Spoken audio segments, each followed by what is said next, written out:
ও মা, আমি এখানে বসে খেলি। আচ্ছা খেল। এই ফোন বাজছে না, যাই ফোনটা ধরি। এই তো মা চলে গেছে, এই সুযোগে ছুরিটা নিয়ে নি। সবজি কাটবো, ছুরিটা নিয়ে।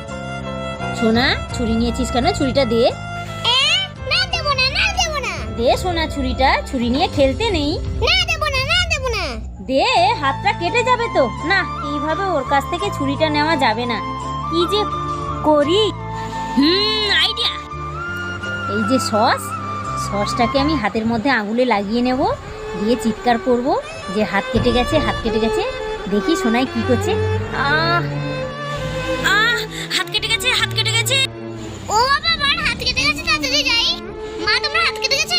হ্যাঁ সোনা, এই তো কাটতে গিয়ে ছুরিতে হাতটা কেটে গেল, কতটা রক্ত বেরোচ্ছে। ও বাবা, আমি ছুরিটা রেখে দিই, নাহলে আমার হাতটা কেটে যাবে। হ্যাঁ, ঠিকঠাক কাজে লাগলো তো।